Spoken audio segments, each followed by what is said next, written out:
On est aujourd'hui le dimanche 23 Nissan, on est le 28 avril.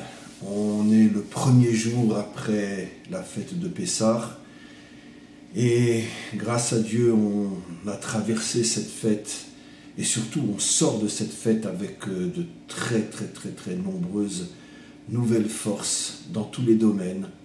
C'est d'ailleurs le but de chaque fête de notre calendrier. Chaque fête nous apporte sa lumière spécifique, ses forces particulières. Et lorsque l'on a le mérite de vivre profondément, intensément, les fêtes que le Maître du monde nous a données, on sent véritablement une transformation totale à l'intérieur de notre être. On n'est plus le même. En 7 jours, on a complètement changé.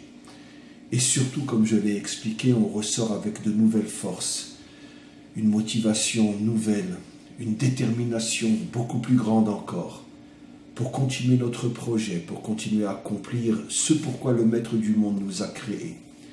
Alors on rentre maintenant dans un nouveau cycle d'études jusqu'aux grandes vacances, et il y aura bien sûr d'autres fêtes, en particulier la fête de Shavuot, le don de la Torah, vers laquelle nous nous dirigeons maintenant. Et pour l'instant, on reprend donc encore une fois notre cycle d'études. Et aujourd'hui, je voudrais terminer le premier conte de Rabbi Nachman. Comme on va s'en apercevoir, la fin de ce conte est très mystérieuse. Finalement, Rabbi Nachman n'explique pas véritablement comment le serviteur du roi va retrouver la princesse perdue, c'est-à-dire va ramener la royauté au Maître du monde. Et on va lire le texte ensemble et on va commencer à l'expliquer.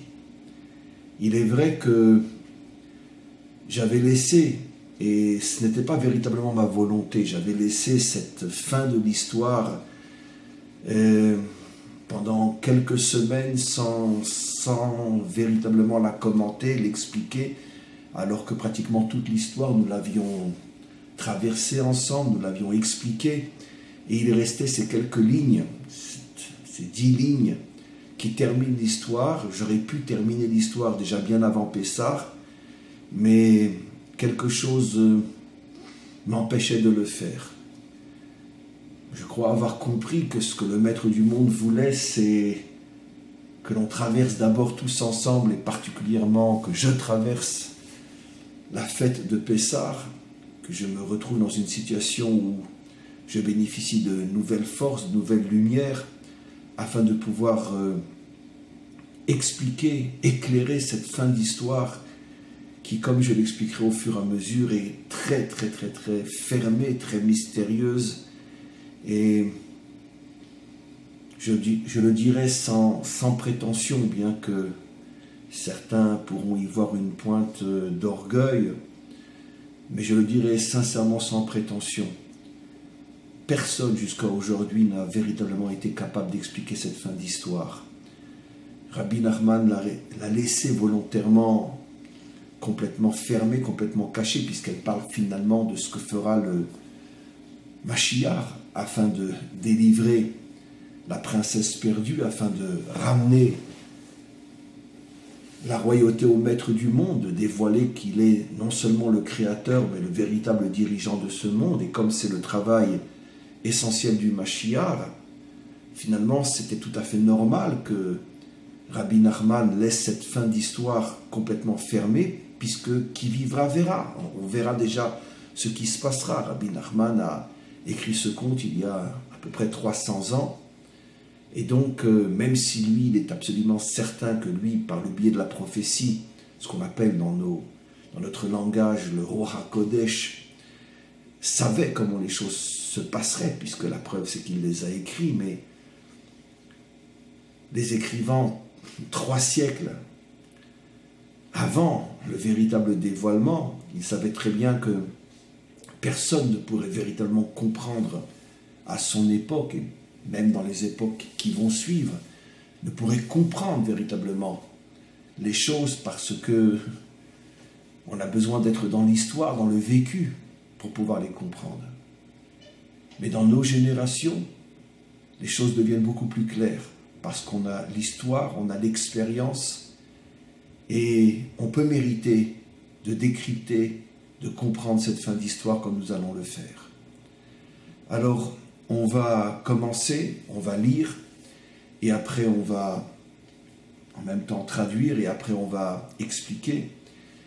Et bien évidemment, je tiens à dire que ceux qui prendraient ce cours aujourd'hui pour la première fois ne vont pas comprendre grand-chose, parce que il y a tous les cours qui précèdent qui sont fondamentaux pour pouvoir comprendre véritablement ce que je vais expliquer aujourd'hui. Donc, je reprends le texte. Betorka ra'a sheba od ruach echa. Donc le géant, le dernier géant que le conseiller du roi rencontre, ce dernier géant avait amené tous les vents pour les interroger, pour savoir si l'un d'entre eux avait vu où pouvait se trouver la fille du roi. Personne ne l'avait vu, et tout d'un coup arrive un dernier vent. Veka asala va memouné, le géant se met en colère et lui dit: Madoua nitarachta lavo, mais pourquoi tu n'es pas venu quand je vous ai tous appelés? Allo gazarti shiavu kol aruchot, velamalo bata imaem. Shivlo, il lui répond: Shenitakafti mechamat shehaiti tsarir laset bat malka el ha'ar shel za'av u'mivtzar shel margaliyot vesamach meod. Il dit: c'est moi, j'étais occupé, je n'ai pas pu venir parce que c'est moi qui étais chargé d'amener la princesse perdue dans un endroit qu'il nomme une montagne en or avec au-dessus un château de pierres précieuses. Et quand le conseiller du roi entend ça, il dit: mais donc voilà, j'ai bien fait pendant des années de ne pas céder, de ne pas écouter tous ceux qui essayaient de me décourager, de ceux qui me prenaient pour un fou, qui me disaient: mais tu cherches quelque chose d'impossible, il n'y a pas de fille de roi, ça n'existe pas. Ce monde n'appartient pas au maître du monde, ce monde est entre les mains des hommes, entre les mains des dirigeants, entre les mains des méchants. Qu'est-ce que tu cherches à ramener ce monde à celui qui l'a créé? Il l'a créé très bien, mais il n'est plus entre ses mains. Comme le père qui a créé sa fille, mais sa fille a disparu. Et donc tout d'un coup, le conseiller du roi commence à recevoir la récompense pour tous ses efforts, pour tout son travail. Voilà, il a la preuve que oui, cette fille existe. Et c'est ce vent-là qui l'a amené. Mais qu'est-ce que c'est cette montagne en or avec ce château de pierres précieuses? En tous les cas, dans un premier temps, il ressent une joie fabuleuse. Veshala Memouné Tarouar, le géant demande au vent: Mayakar Sham, est-ce qu'il faut de gros moyens pour pouvoir aller là-bas? Parce que tu dis une montagne en or, un château en pierres précieuses. Même d'après le sens simple, ça fait allusion à un endroit très riche. Peut-être que là-bas, tout coûte très cher. Et faut-il de gros moyens pour pouvoir arriver là-bas? Va Marlo. Alors le vent lui répond: Shekol advarim shamen beyoker gadol. Effectivement, tout est très cher là-bas. Le conseiller du roi ne peut pas y aller les poches vides. C'est absolument impossible. Chaque minute là-bas coûte une fortune. V'amar hamemouné ala ruchot le'asheni lamelech באשר שזה זמן גדול כל כך שאתה מבקשה וכמה יגיעות שהיו לך ואולי יהיה לך אתה מניעה מחמת ממון. Il lui dit: regarde, je sais, et je m'excuse d'ailleurs, moi-même je t'ai dit que tu étais fou, que tu avais perdu la tête, que tu cherchais quelque chose qui n'existe pas. Et maintenant je vois que c'est toi qui avais raison, et je vois que finalement tous tes efforts de détermination t'ont amené à trouver, tu vas trouver la fille du roi.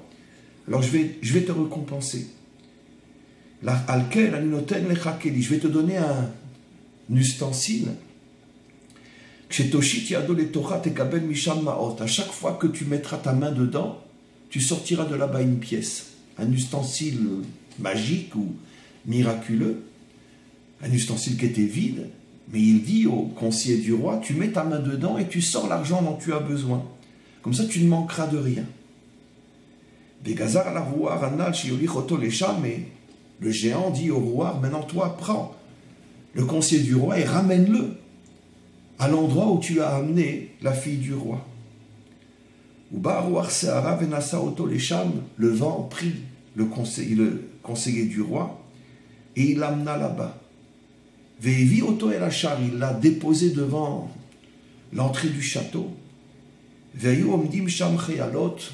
Bien sûr, ce château était lui aussi gardé, comme on l'a vu dans les cours précédents, par rapport à d'autres châteaux. Ce château était gardé par de nombreuses armées. Tout de suite, lui on dit on ne rentre pas comme ça. Et là-bas, comme tout fonctionne avec l'argent, qu'est-ce qu'il a fait, le conseiller? Il a mis sa main dans l'ustensile que le géant lui avait donné. Il a sorti de l'argent. Mais il les a payés. Et ils l'ont laissé rentrer dans la ville. Il a vu une ville somptueuse. Il s'est dirigé vers un hôtel et plutôt vers un endroit où on distribue de la nourriture. Et là-bas, il a acheté de quoi manger, parce qu'il va falloir tenir un certain temps jusqu'à ce qu'il puisse libérer la fille du roi. Kitsari lishot sham, Kitsari la soum sechel vechokma lotzia, car il sait que ça va lui prendre un certain temps jusqu'à ce qu'il trouve la manière de la sortir de là. Et Rabbi Nachman conclut et dit ve'er sheotzia lo siper. Maintenant, comment que il l'a sorti de là-bas, ça, je ne le raconte pas. Ou besof otzio. Mais sachez que finalement, il est arrivé à la sortir de là. J'avoue très sincèrement que j'ai des frissons en terminant cette histoire. Comment Rabbi Nachman peut-il nous laisser dans ce vide finalement? Tu racontes une histoire extraordinaire. On s'attendait tous à... Si déjà il la retrouve, explique-nous comment qu'il va faire pour la sortir de là. Mais Rabbi Nachman ne l'explique pas. Il le dit lui-même, non, je ne l'expliquerai pas. Mais sachez que oui, il a réussi à la sortir. Alors, tous ceux qui ont suivi ce texte que je viens de lire et traduire comprennent que tout est codé, c'est un mystère inimaginable. Ce qui est encore plus codé, encore plus incroyable, c'est comment il va la sortir de là. Alors j'ai déjà commencé à faire une allusion, dans la mesure où il s'agit véritablement de la clé de la délivrance finale, comme tous les contes de Rabbi Nachman, mais particulièrement celui-là. Comme on le sait, le premier conte de Rabbi Nachman est peut-être, je ne dirais pas le plus fort de tous, car ce n'est pas juste, mais en tous les cas, celui qui véritablement touche le plus près la notion de la délivrance finale. Et comme la délivrance finale, nos maîtres disent eux-mêmes qu'elle se fera be'isach adaat. La délivrance finale se fera d'une manière que personne ne peut comprendre. C'est la raison pour laquelle Rabbi Nachman lui-même respecte ce que nos maîtres nous disent et refuse d'expliquer dans les détails, puisque nos maîtres nous disent be'isach adaat, d'une manière qui est complètement au-dessus de la compréhension. Malgré tout, Rabbi Nachman a écrit ce conte. Et comme je l'ai déjà expliqué quand j'ai commencé à cette nouvelle série de cours sur les contes de Rabbi Nachman, et avec l'aide du Maître du Monde, on étudiera tous les contes. J'ai expliqué dans l'introduction à cette nouvelle étude que toutes les clés de la délivrance se trouvaient dans ces contes-là. Et donc il y a forcément des allusions, il y a forcément, même si Rabbi Nachman refuse de donner l'explication réelle, il y a des allusions, il y a quelque chose. Qu'est-ce qui se passe? Comme je le disais au début de ce cours, que ce soit pris pour de l'orgueil ou non, personne, absolument personne n'est arrivé jusqu'à aujourd'hui à véritablement comprendre à quoi faisait allusion cette montagne en or, cette forteresse de diamants. Et c'est là-bas que se trouve prisonnière finalement la royauté d'Hachem, la fille du roi. C'est qui? C'est où? C'est quoi? Comme on approche de la délivrance finale et que le maître du monde déverse dans son monde des lumières absolument incroyables pour nous préparer à la délivrance finale, aujourd'hui il est possible de décrypter cette fin d'histoire et de dire et de dévoiler des choses qui n'ont jamais encore été dites, jamais encore été dévoilées. Sur cette montagne en or, sur ce château de pierres précieuses. C'est ce que nous allons faire aujourd'hui, avec l'aide du Maître du monde. Pour la première fois peut-être, depuis que ce conte a été écrit, on va commencer à l'expliquer. On va se servir bien sûr de ce que Rabbi Nachman lui-même révèle dans ses enseignements, dans le Likutei Moharam et ailleurs. Le problème c'est que Rabbi Nachman lui-même donne les clés qui nous permettent de comprendre ce qu'il explique dans d'autres endroits. Mais ce n'est pas toujours évident de faire le lien, parce que tout d'un coup on étudie un texte qui n'a rien à voir avec cette histoire, et puis là-bas il jette une clé, et qui va faire attention au fait que, tiens, pour pouvoir comprendre l'histoire, il faut se rappeler que, attention, Rabbi Nachman, dans un texte qui apparemment n'a rien à voir avec ce que l'on est en train maintenant d'essayer de comprendre, là-bas il a donné une clé. C'est ce qu'on va commencer à faire. Dans de nombreux endroits, dans un contexte très très différent qui n'a rien à voir avec cette histoire, apparemment bien évidemment, Rabbi Nachman explique que la montagne, ou les montagnes font allusion aux tzadikim, aux justes. Par exemple, dans Likutei Moharam, dans la Torah 4 ou 5, je crois que c'est la Torah 4, Rabbi Nachman appelle le tzadik Har, la montagne. Pourquoi c'est une montagne? Parce que c'est un géant. Ça fait tout de suite allusion à des choses inimaginables, ça ouvre des portes inimaginables. Tiens, si la montagne fait allusion au juste, la Torah a été donnée sur le Har Sinaï, le Har Tzion, la montagne du Sinaï, la montagne du Tzion.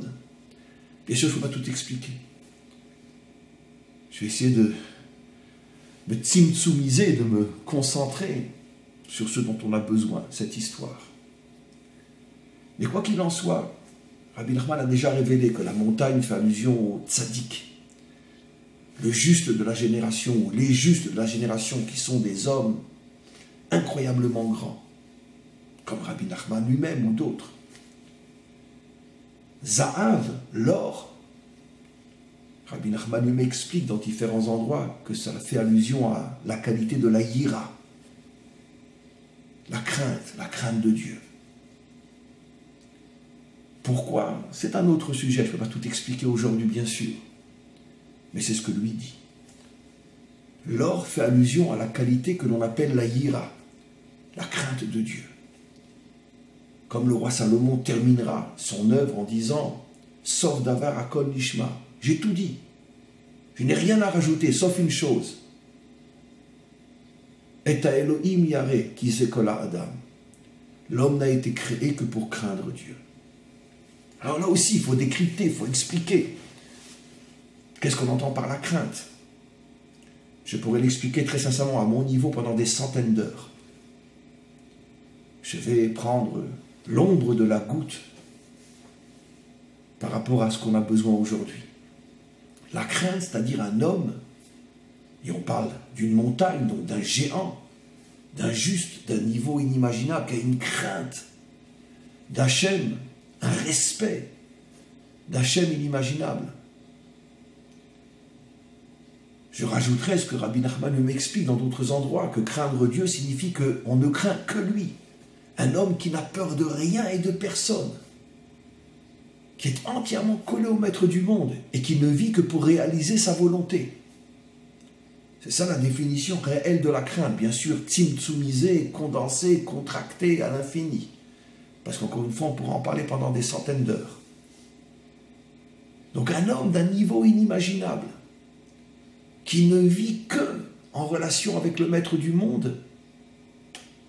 Rien dans ce monde, personne dans ce monde ne l'impressionne. Il le respecte, Il ne craint que le maître du monde. Et lui-même est une montagne, un géant dans ce domaine-là. Un château en pierre précieuse qui se trouve sur cette montagne. À quoi cela fait allusion? Le roi Salomon lui-même expliquera que l'étude de la Torah, la compréhension de la Torah est plus précieuse que tous les diamants de ce monde, que toutes les pierres précieuses dans ce monde. Les pierres précieuses font allusion à la connaissance, à la sagesse de la Torah. Car cette sagesse, elle-même, est plus précieuse que toutes les pierres précieuses de ce monde. C'est-à-dire que le diamant représente ce qu'il y a de plus raffiné, de plus recherché dans ce monde. Un jour viendra où on comprendra qu'au-dessus de tout ce que l'on peut rechercher dans ce monde, au-dessus de tout, les vrais diamants sont les enseignements de la Torah. Chaque enseignement de la Torah est un diamant inimaginable qui brille à l'infini et pour l'infini. Et donc, ces pierres précieuses font allusion à la sagesse, à la compréhension, à la connaissance de la Torah. Et on a commencé à décrypter comme jamais cela n'a été fait avant moi. Rabbi Nachman révèle quelque chose de fou. De fou. Personne ne pouvait imaginer.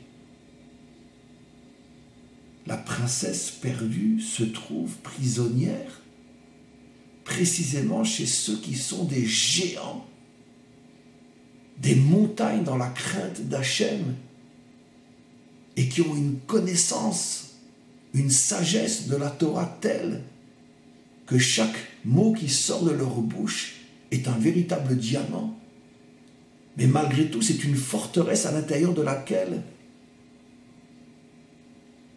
la fille du roi est prisonnière.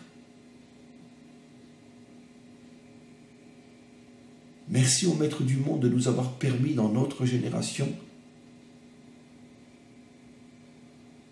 d'avoir la véritable compréhension de ce texte, de pouvoir pour la première fois le décrypter comme personne ne l'a jamais fait encore.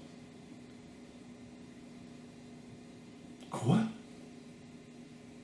Mais qui aurait imaginé? On se serait dit, mais non, mais la princesse perdue se trouve chez des bandits, chez des brigands, chez des voyous. Quoi, la princesse perdue se trouve prisonnière chez ceux qui représentent la crainte de Dieu et la connaissance de la Torah. La crainte au point que ils sont comme une montagne en or. La connaissance au point que chaque parole de Torah qui sort de leur bouche est comme un diamant. Chez eux se trouve la princesse perdue. Mais comment c'est possible?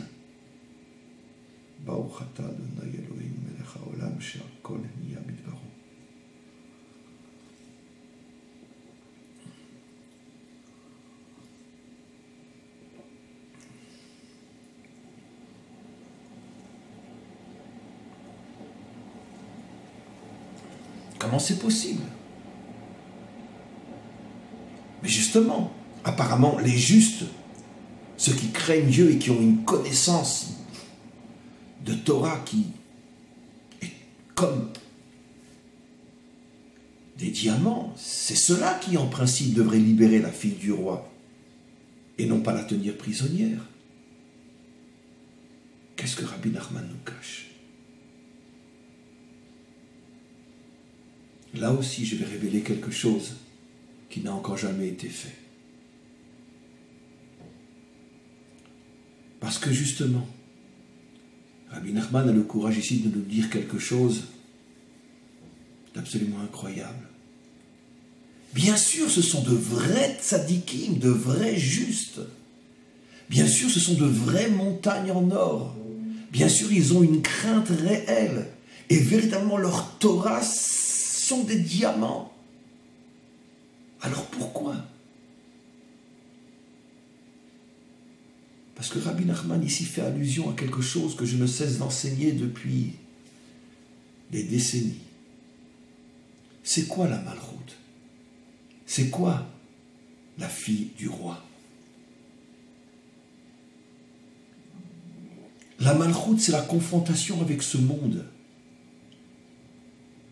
Ramener ce monde à Hachem signifie pas seulement la dimension spirituelle de ce monde, pas seulement la synagogue et le centre d'études. Ramener ce monde à Hachem signifie ramener ce monde à Hachem. Et ce monde, ce n'est pas que la synagogue. Ce n'est pas que la dimension spirituelle, métaphysique, mystique. C'est aussi la réalité vraie, concrète. La politique, l'économie, l'armée, la société, la vie dans ce monde.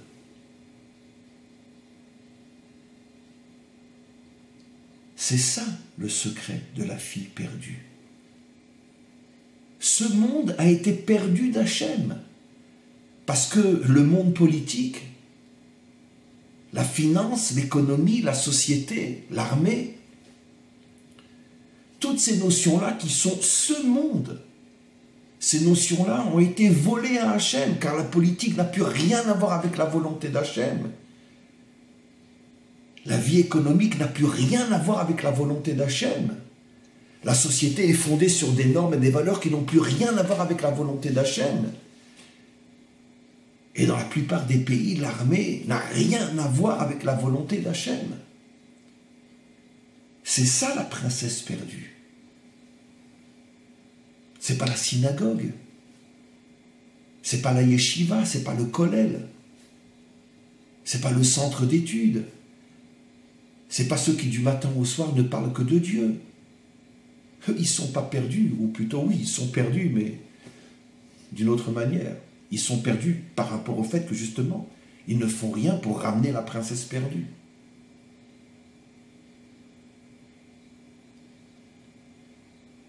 Et donc là, on comprend quelque chose d'incroyable que Rabbi Nachman lui-même dit, je le cache, je ne vous dirai pas.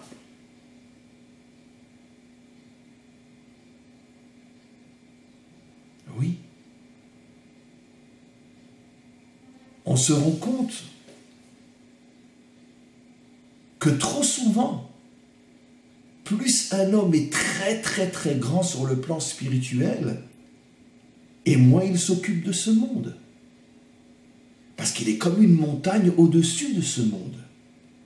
Il est trop spirituel, trop saint, trop collé à Hachem pour descendre dans la poubelle de ce monde, comme dira le roi David. Mais Ashpot Yarim Evion, tu es venu me sortir des poubelles. Et certains commentaires expliquent que c'est justement que David révèle la raison pour laquelle le maître du monde l'a élevé et en a fait le roi d'Israël et la racine du Mashiach. Parce que lui avait le courage de vivre dans les poubelles. La politique, la poubelle la plus puante de toutes. L'économie, la finance, encore plus puante que la politique. Toutes les valeurs et toutes les normes qui construisent les sociétés aujourd'hui dans notre monde moderne, plus puantes encore que la finance, qui est plus puante encore que la politique. Ça pue terriblement. Un homme saint n'a pas envie de descendre dans ces poubelles.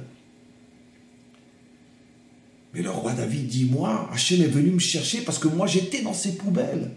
Mais Ashpot, Yarim Evion, moi j'ai compris très vite, très jeune, que pour ramener le monde à Dieu, il ne fallait pas rester toute la journée en train d'étudier et de prier.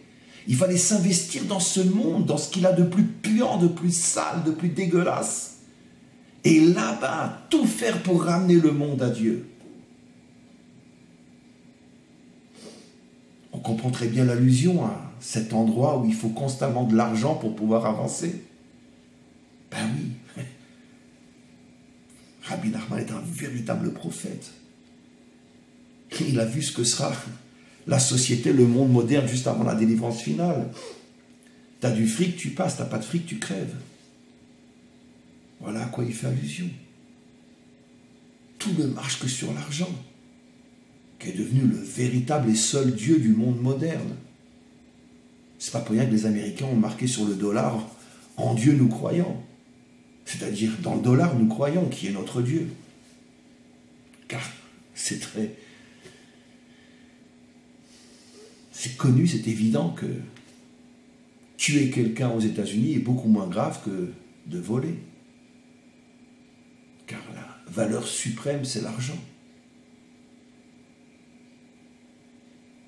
Et donc, c'est ce à quoi fait allusion Rabbi Nachman lorsqu'il dit qu'il faut beaucoup d'argent. Et quelle est l'allusion au fait que le géant lui donne un ustensile dans lequel il met la main et il sort ce dont il a besoin? L'allusion est fabuleuse. C'est que celui qui va jusqu'au bout pour libérer la fille du roi, même si lui n'est pas fils de millionnaire et s'il n'a pas une start-up et s'il n'a pas des milliards, mais Hachem lui donnerait une telle bénédiction, une telle bracha que tout ce dont il a besoin, il le trouvera. Il a besoin de personne. Hachem lui envoie à chaque moment ce dont il a besoin au moment où il en a besoin. Et tout celui qui le vit sait à quel point c'est vrai. On n'a pas besoin de faire des courbettes devant des donateurs, des riches, des ci, des ça, etc. Rien. Comme tout ce que je fais, je le fais pour Hachem. Quand j'ai besoin, je reçois. Voilà le secret de cette histoire. Celui qui libérera la fille du roi est un homme béni, qui n'a besoin de personne. Il a un ustensile magique dans les mains. À chaque fois qu'il a besoin, pour avancer, le maître du monde lui envoie ce dont il a besoin. À chaque fois d'une manière complètement miraculeuse. Mais pour ça, bien sûr, il faut une émouna, une foi totale dans le maître du monde.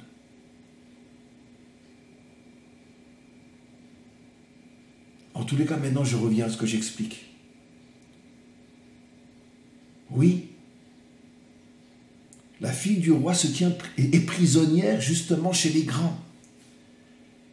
Parce que d'un côté, ce n'est que eux. Ce ne sont que eux qui peuvent véritablement libérer le monde. Le changer, le transformer, l'améliorer. Ceux qui ont véritablement la crainte d'Hachem. Ceux qui sont véritablement des géants dans la Torah. Mais d'un autre côté, ces géants ont un défaut. C'est qu'ils refusent de descendre dans ce monde, ils refusent de se salir, ils refusent de sentir mauvais. Vous imaginez un géant de la Torah qui s'occupe de politique. Vous imaginez un géant de la Torah qui va fonder une start-up pour montrer que l'on peut gérer des milliards et rester un homme droit et propre. Il n'y a pas. Il n'y a pas. Parce qu'ils vont rester sur leur montagne en haut. Ils ne vont pas descendre en bas. Et donc ils ne pourront jamais ramener le monde à Hachem, car ça ne peut passer que par eux. Mais eux refusent de le faire, donc c'est eux qui tiennent la fille du roi prisonnière. C'est incroyable. Incroyable ce secret que Rabbi Nachman nous révèle. Ou plutôt que le maître du monde m'a permis de décrypter et de vous révéler. Parce que lui, en vérité, ne révèle pas grand-chose. Il l'a caché. Pour la génération où le maître du monde déciderait que le moment est venu de révéler le secret de cette histoire.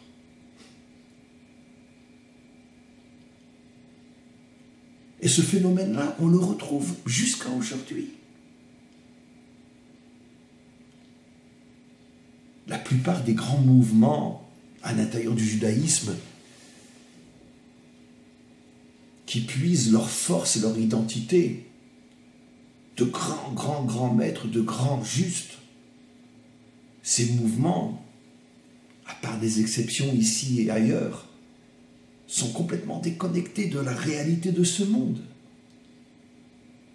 Ne s'occupent pas de ce monde.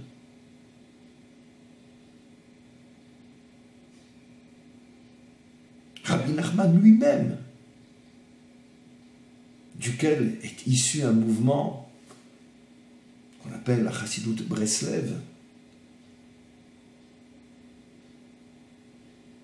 au niveau de la grande image, sans rentrer dans les détails, celui-là ou un autre, mais très globalement, ce mouvement-là n'a rien à voir avec ce monde. Il ne s'occupe que de choses très spirituelles, très mystiques, des choses importantes, très importantes, qui sont effectivement des montagnes en or et des châteaux de diamants. Il y a dans ce mouvement des gens fabuleux sur le plan spirituel. Mais qu'est-ce qu'ils font sur le plan matériel? Deviennent-ils des officiers à l'armée? Deviennent-ils des directeurs d'entreprises et de sociétés qui brassent des milliards? Sont-ils à la Knesset? Non. Donc ils ne pourront jamais, jamais, jamais, jamais, jamais, jamais ramener la fille du roi à son père. Parce que c'est pas en chantant toute la journée Ouman, Ouman, Ouman, Ouman, Rosh Hashanah que tu vas ramener la fille du roi à son père. Tu vas, en chantant Ouman, Ouman, Rosh Hashanah, tu vas effectivement devenir une montagne en or avec une forteresse en diamant. Mais à l'intérieur, la fille du roi est prisonnière.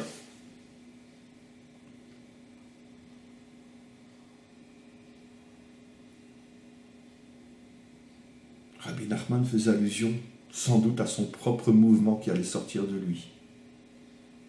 Des géants, mais qui ne se rendent même pas compte qu'ils tiennent la fille du roi prisonnière. Et c'est pareil, absolument pareil pour tous les autres mouvements. Avec des nuances, un peu plus, un peu moins. Chabad, le monde des yeshivot, toutes les chassidoutes, avec des nuances énormes. Mais très schématiquement, c'est toujours le même problème. Au niveau de la grande image, sans rentrer dans les détails. Le monde de la Torah est une montagne en or avec une forteresse de diamants, mais qui ne descend pas dans les poubelles de ce monde. Et c'est pour ça que c'est précisément sur cette montagne que la fille du roi est prisonnière.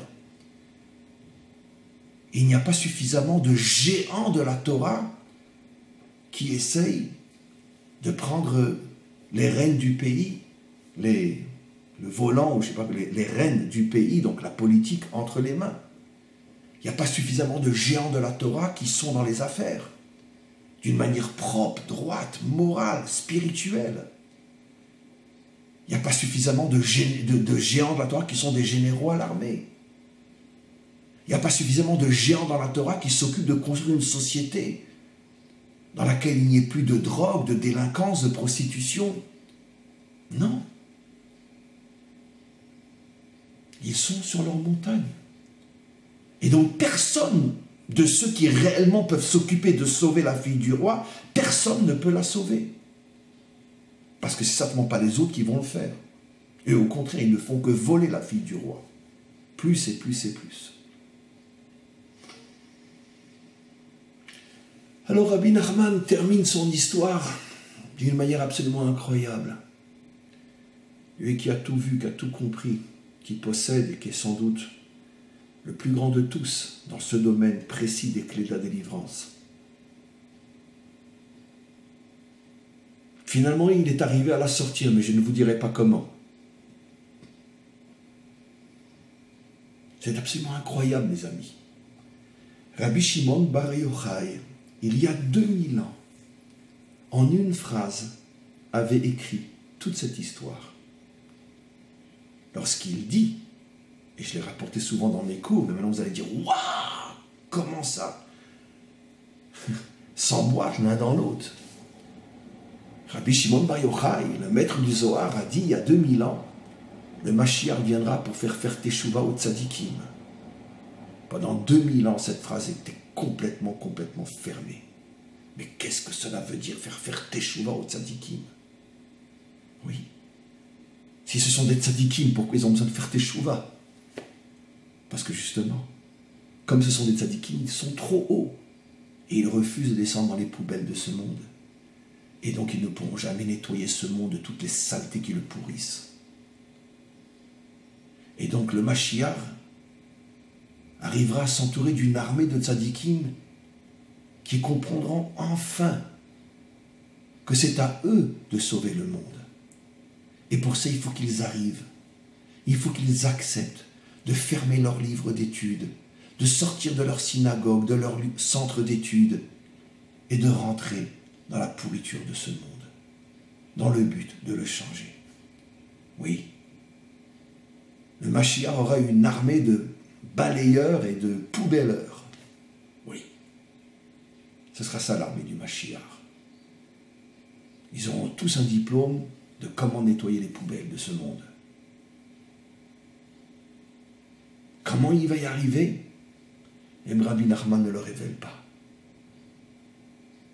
Alors ce point-là, je ne vais pas l'expliquer non plus aujourd'hui. On verra. Avec le temps. Merci au Maître du Monde de nous avoir permis de décrypter 99,9% de la fin de cette histoire. Et le 0,1% qui reste, Be'ezrat Hashem, très prochainement, avec l'avenue du Mashiach. Amen v'chen yeh ratzon.